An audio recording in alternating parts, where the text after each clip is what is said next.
Assalamualaikum warahmatullahi wabarakatuh. Selamat siang, salam sejahtera untuk kita semua. Salam sehat dan bahagia selalu. Perkenalkan, nama saya Agung Sutriawan dengan NIDN 0406 129201. Saya dosen tetap di program studi S1 Kesehatan Masyarakat Fakultas Ilmu Kesehatan Universitas Bhakti Kencana. Salah satu mata kuliah yang saya ampu adalah dasar epidemiologi. Mata kuliah dasar epidemiologi ini merupakan salah satu mata kuliah program studi wajib secara nasional. Mata kuliah ini diberikan di semester 2 dengan bobot SKS sebesar 2 SKS. 1 SKS teori dan 1 SKS praktikum. Mata kuliah ini saya berikan di setiap hari Rabu. Sebelum saya menjelaskan tentang teknis dan proses pembelajaran mata kuliah dasar epidemiologi ini, terlebih dahulu saya akan menyampaikan tentang CPL yang dibebankan program studi di mata kuliah ini. Yang pertama, sikap, bekerja sama dan memiliki kepekaan secara sosial serta memiliki kepedulian kepada masyarakat dan lingkungan. Yang kedua adalah CPL pengetahuan, di mana CPL pengetahuan memiliki penguasaan tentang prinsip dasar kesehatan masyarakat pada tingkat sintesis dan menjadi instrumen dalam meningkatkan kesehatan masyarakat setinggi-tingginya, mencakup tentu saja yang berkaitan dengan keilmuan epidemiologi. Yang ketiga adalah keterampilan umum, di mana mahasiswa harus mampu mengambil keputusan secara tepat dalam konteks penyelesaian masalah, khususnya di bidang kesehatan masyarakat, berdasarkan hasil analisis informasi dan data. Yang terakhir adalah keterampilan khusus, di mana program studi membebankan CPL untuk mata kuliah dasar epidemiologi ini, yaitu mampu menerapkan pengkajian dan analisis situasi di bidang kesehatan masyarakat pada tingkat kegiatan pelayanan kesehatan primer dengan pendekatan interdisiplin. Kemudian CPL tersebut diturunkan ke dalam CPMK, sehingga mata kuliah dasar epidemiologi ini memiliki CPMK. Yang pertama adalah mampu membangun dalam bekerja sama dan memiliki kepekaan sosial serta kepedulian terhadap masyarakat dan lingkungan dengan memanfaatkan permasalahan yang ada di masyarakat. CPMK yang kedua, mampu menerapkan pengetahuan prinsip dasar epidemiologi khususnya di kesehatan masyarakat pada tingkat sintesis yang berkaitan dengan epidemiologi. Yang ketiga, mampu menilai keputusan secara tepat dalam konteks menggali permasalahan kesehatan yang ada di masyarakat berdasarkan ukuran epidemiologi, kemudian distribusi epidemiologi. Yang terakhir adalah mampu menentukan kriteria kausalitas dalam studi epidemiologi dengan analisis permasalahan di masyarakat dan mengoreksi laporan surveilan yang dilakukan di masyarakat atau pelayanan kesehatan primer. Selanjutnya saya akan menjelaskan tentang deskripsi singkat mata kuliah dasar epidemiologi ini. Mata kuliah ini digunakan untuk membekali mahasiswa khususnya sarjana kesehatan masyarakat tentang penguasaan konsep epidemiologi sebagai bahan mahasiswa dalam menganalisis permasalahan yang ada di masyarakat dan tentu saja untuk pengambilan keputusan untuk menyelesaikan permasalahan yang ada di masyarakat. Mahasiswa dibekali konsep epidemiologi, penyebab penyakit, riwayat alamiah penyakit yang merupakan pemahaman dasar mahasiswa untuk melakukan kajian analisis masalah di kesehatan masyarakat khususnya.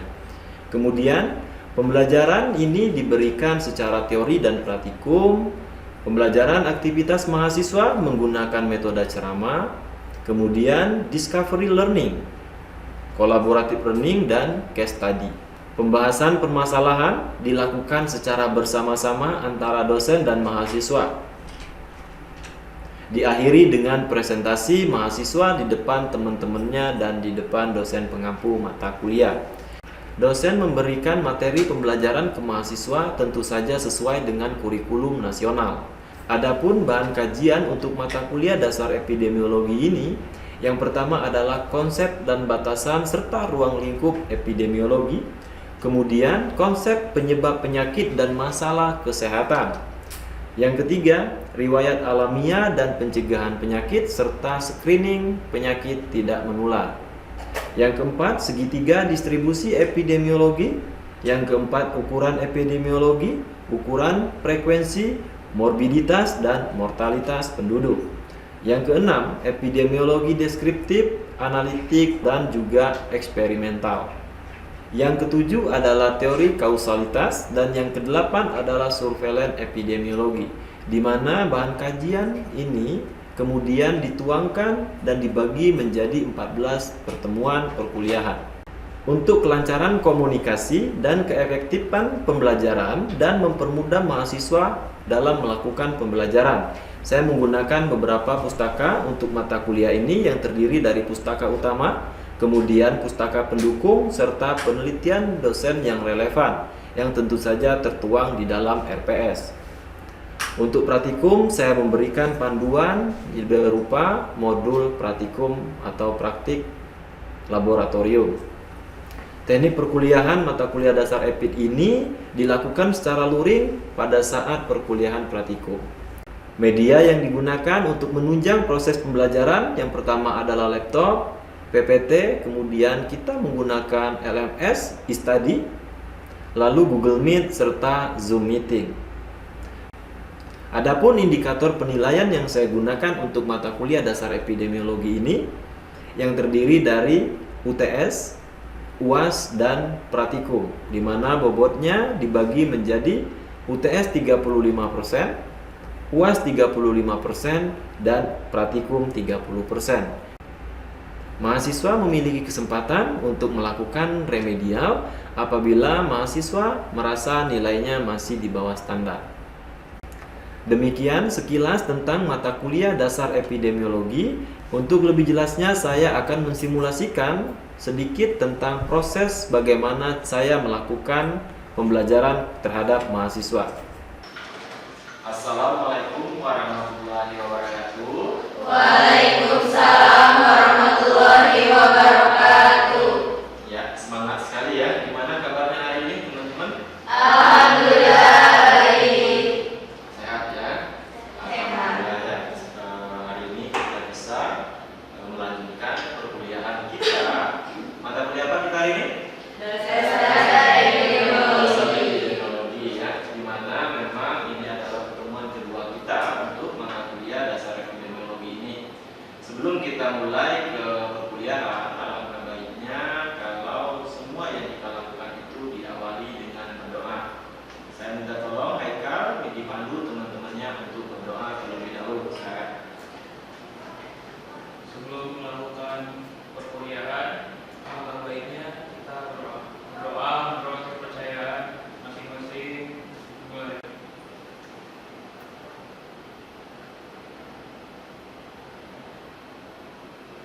Selesai. Ya, terima kasih Haikal.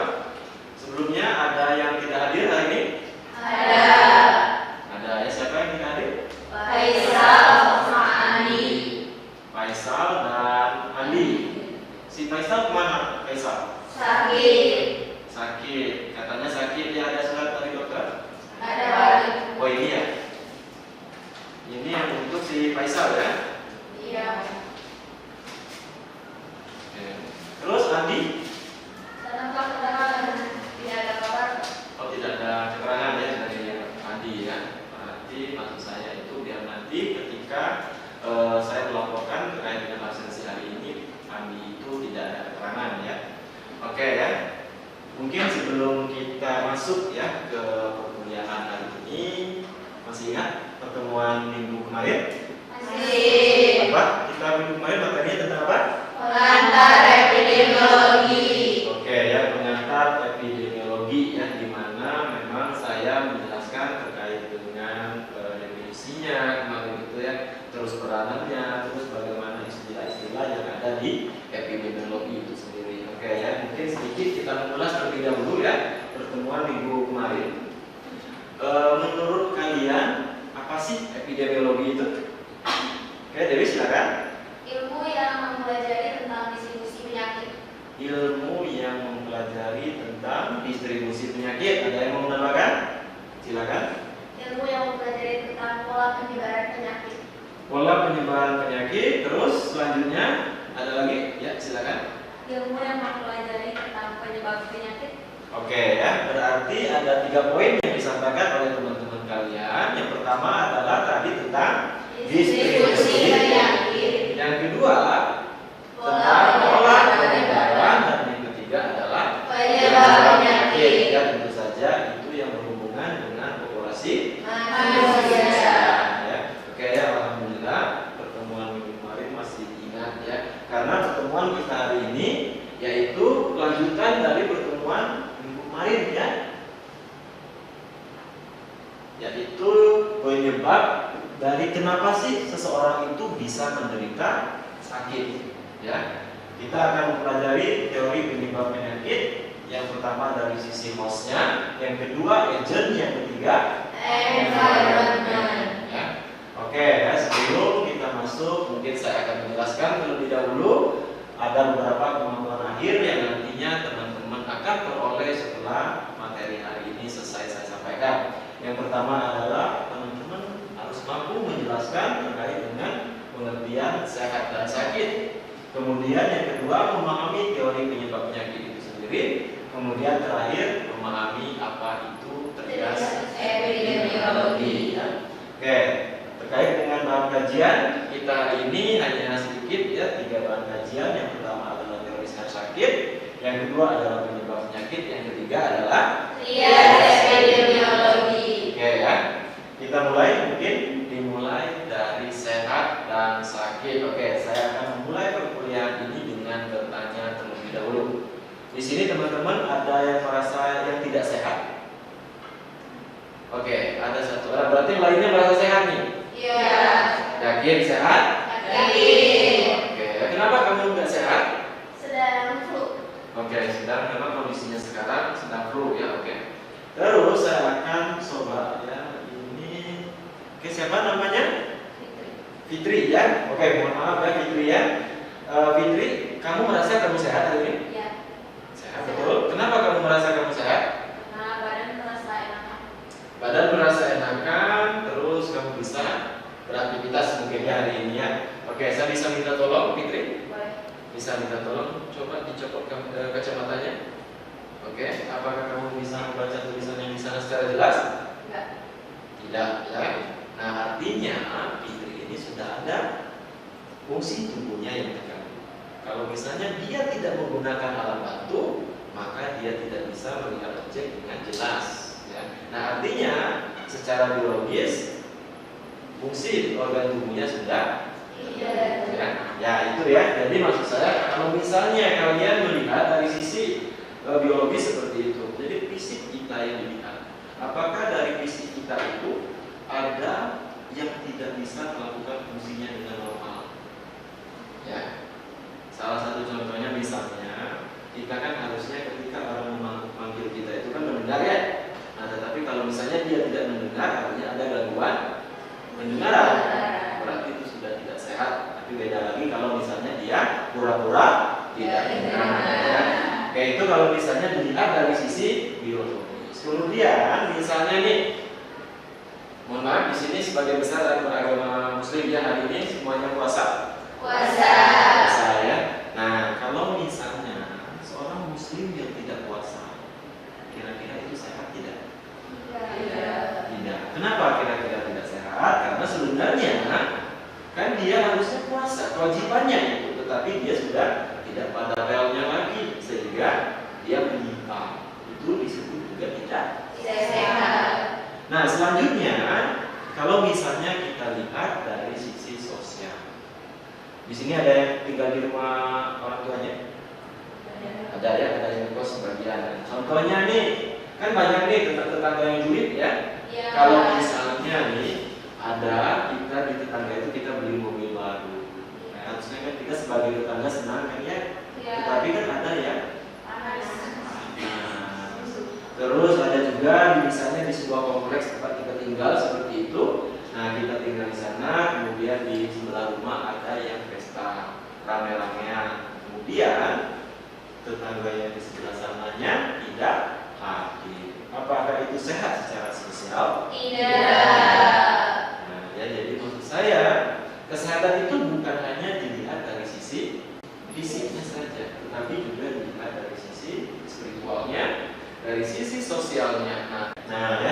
Bisa dibedakan ya antara sehat dan tidak sehat ya? Bisa.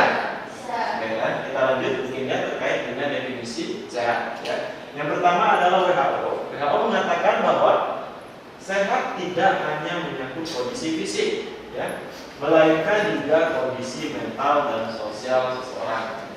Ya. Sedangkan Undang-Undang Nomor 36 Tahun 2009 menyatakan bahwa kesehatan adalah keadaan sehat. Ya, keadaan sehat di sini yang dimaksud adalah fisik, mental, spiritual maupun sosial. Nah, yang memungkinkannya setiap orang untuk hidup produktif secara sosial dan Ekonomi. Nah, ini adalah definisi dari Sehat. dan kesehatan. Ya, kemudian ada juga sakit nih. Nah, di mana sakit itu didefinisikan adalah suatu keadaan yang mengganggu keseimbangan, ya. Status kesehatan baik secara biologis, Psikologis, sosial, dan spiritual. yang mengakibatkan gangguan. Fungsi tubuh. Nah, ya. Simpelnya sakit merupakan penyimpangan dari keadaan yang optimal. Nah, seperti yang saya contohkan tadi, ya harusnya kalau misalnya kondisinya normal, ya Dewi, kamu bisa membaca tulisan itu secara jelas. Bisa itu kalau misalnya fungsi matanya masih normal. Sinta, kamu bisa membaca itu jelas? Bisa ya. Nah, itu ya, ketika dia sudah tidak bisa membaca itu dengan jelas, maka sudah ada gangguan dari fungsi tubuhnya. Ya. Sampai di sini paham? Oke, kita lanjut. Ya, kalau tadi kita bicara terkait dengan ada yang sehat, ada yang sakit, jadi tidak mungkin dong tiba-tiba sehat dan tiba-tiba sakit. Pasti ketika seseorang itu menjadi sakit ada penyebabnya, ya kan? Nah, inilah ya salah satunya yang dikemukakan oleh H.L. Bloom. Jadi teorinya H.L. Bloom ini mengatakan bahwa status kesehatan itu dipengaruhi oleh 4 faktor utama. Yang pertama adalah keturunan, yang kedua adalah lingkungan, ketiga adalah gaya hidup, dan yang keempat adalah Pelayanan kesehatan. ya, ini terkait dengan status kesehatan yang disampaikan oleh H.L. Bloom. Selanjutnya ini yang paling krusial ya, yang ingin sekali saya sampaikan hari ini, karena mata kuliah dasar epidemiologi ini memiliki beberapa teori ya terkait dengan penyebab penyakit. Tetapi hari ini saya akan menjabarkan terkait dengan trias epidemiologi. Ada juga yang menyebut trias epidemiologi. Kalau bahasa Indonesianya segitiga epidemiologi. Ya, di mana konsep dasar epidemiologi yang memberikan gambaran tentang hubungan antara 3 faktor utama.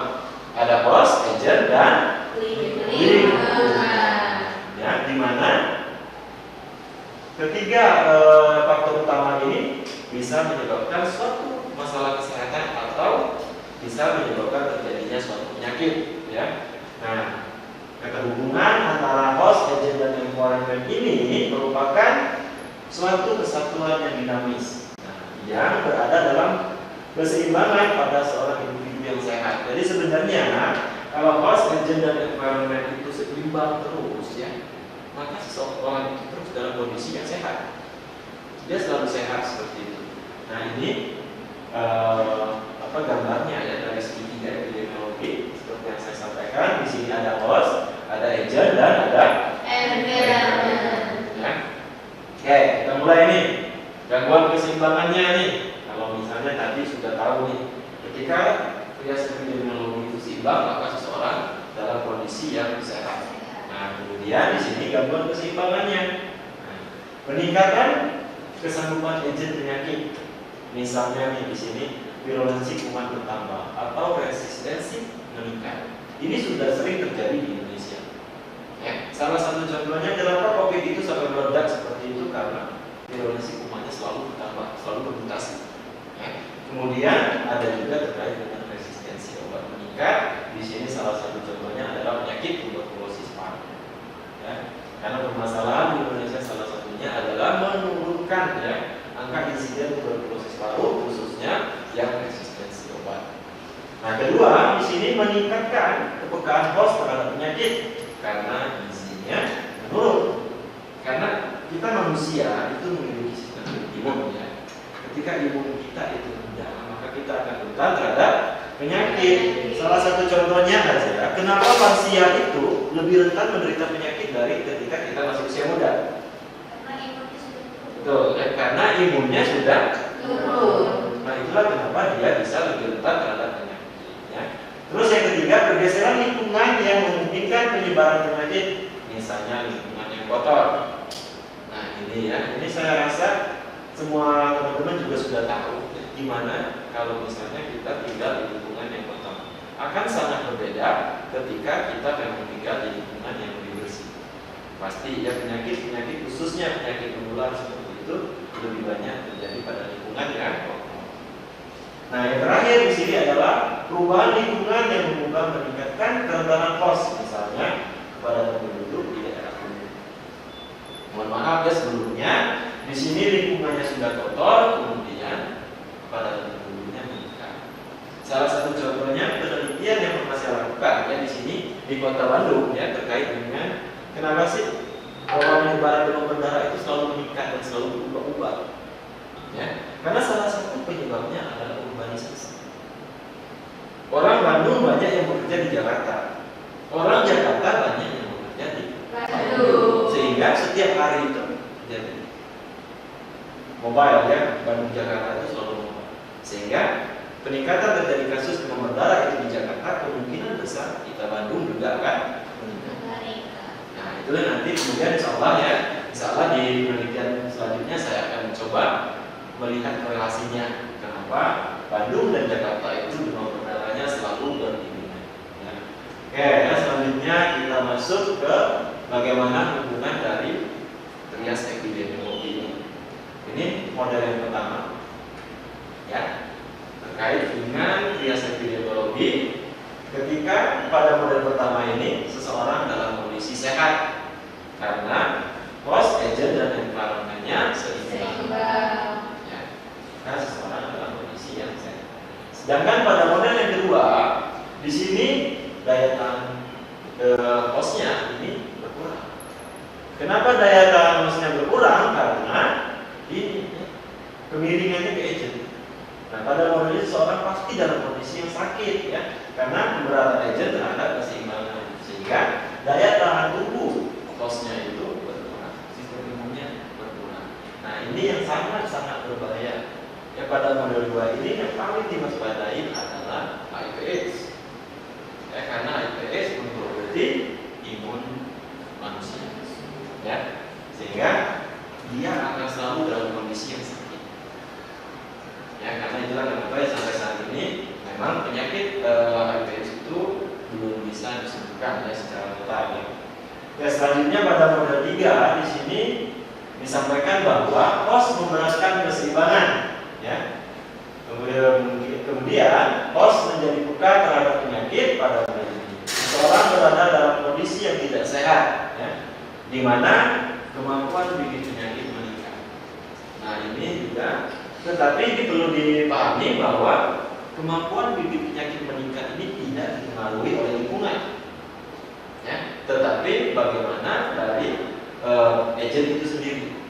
Ya, agentnya terus mengalami peningkatan, tetapi dia belum dipengaruhi oleh lingkungan.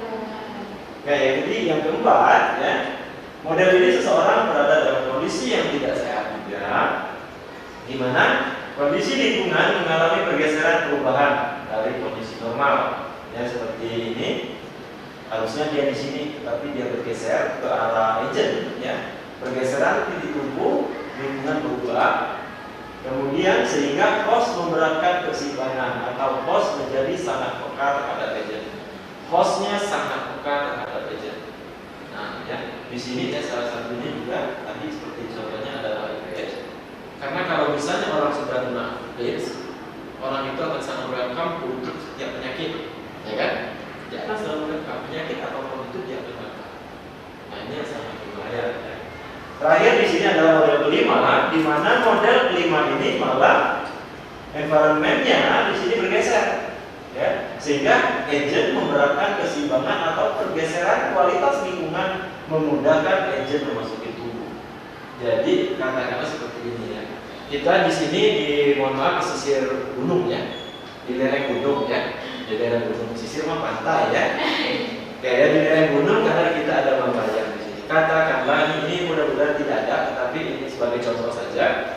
Di sini kita dalam kondisi yang sehat. Di bawah di kaki gunung Mambayang. Kemudian di Mambayang itu misalnya ada virus, ya, ada virus monyet. Ya. Nah kemudian monyetnya kan di sana, tetapi dia tidak sampai ke sini. Tetapi misalnya dengan adanya bencana alam yang mengharuskan monyet harus turun dari gunung ke masyarakat. Nah itulah yang menyebabkan orang bisa menjadi sakit karena lingkungan memfasilitasi supaya agent itu menghampiri fosilitas. Ya, bisa dipahami sampai di situ? Bisa. Oke ya, kalau bisa dipahami karena memang bobot SKS-nya di mata kuliah ini memang satu SKS sehingga hari ini mungkin cukup sampai di sini terkait dengan materi penyebab penyakit. Mudah-mudahan bisa dipahami oleh teman-teman semua. Sampai di sini ada yang mau ditanyakan terlebih dahulu? Ada? Silakan. Izin bertanya ya Pak, saya Rifanya Pratiwi, NIM saya 221FI 04006. Yang ingin saya tanyakan itu bagaimana cara pencegahan jika host lebih berat dari agent? Saya akan coba mengulas dari model ketiga ini ya sebelum saya menjawab pertanyaan kamu. Di sini tadi disampaikan bahwa ketika model ketiga ini seseorang tidak dalam kondisi sehat karena kemampuan bibit penyakit agent itu meningkat. Nah, misalnya nih, salah satu contohnya dengan adanya pandemi COVID-19 kemarin itu selalu ada mutasi virus, ya kan? Selalu ada mutasi virus mau tidak mau. Ya. Bagaimana caranya kita melakukan atau melakukan pencegahan pada model yang seperti ini? Salah satunya adalah dengan memutus rantai penularan. Jadi upaya yang bisa kita lakukan salah satunya adalah dengan memutus rantai penularan. Oke, selanjutnya ada lagi yang mau ditanyakan? Cukup. Cukup? Betul ini cukup? Cukup. Oke ya. Kalau begitu, apakah materi yang disampaikan hari ini sudah cukup jelas? Selanjutnya mungkin kalau misalnya sudah tidak ada lagi pertanyaan, giliran saya dulu nih yang bertanya ya. Saya dulu nih yang bertanya. Tadi kita membahas ada 3 poin utama ya di perkuliahan hari ini. Yang pertama adalah konsep sehat sakit, penyebab penyakit, dan trias epidemiologi. Nah, oke ya, saya akan menanyakan yang pertama. Kira-kira orang yang tidak sehat itu orang yang seperti apa? Suatu keadaan yang mengganggu keseimbangan status kesehatan biologis, psikologis, sosial, dan spiritual yang mengakibatkan gangguan fungsi tubuh. Oke ya, itu yang dikategorikan seseorang itu sudah tidak sehat. Sehat. Bisa dipahami itu ya? Bisa. Oke, terus yang kedua terkait dengan teori menurut Bloom itu ada 4 ya. Yang pertama adalah Keturunan. yang kedua Lingkungan. yang ketiga Gaya hidup. yang keempat Pelayanan kesehatan. ya. Itu juga bisa dipahami. Bisa. Oke ya. Terus yang terakhir tadi adalah terkait dengan trias epidemiologinya. Ya. Trias epidemiologi di sini tadi ada host, agent, dan Environment. ya. Oke, mungkin itu ya yang bisa saya sampaikan pada pertemuan kedua hari ini. Harapan saya memang yang saya sampaikan itu bermanfaat untuk teman-teman semua. Apabila sudah tidak ada yang ditanyakan kembali, saya tutup. Bila topik walhidayah. Wassalamualaikum warahmatullahi wabarakatuh. Waalaikumsalam warahmatullahi wabarakatuh. Demikian teknik dan proses pembelajaran untuk mata kuliah dasar epidemiologi. Saya Agung Sutriawan dengan NIDN 0406129201 mengucapkan mohon maaf apabila ada kesalahan kata-kata. Saya akhiri. Wabillahi taufik wal hidayah. Wassalamualaikum warahmatullahi wabarakatuh. Salam sehat.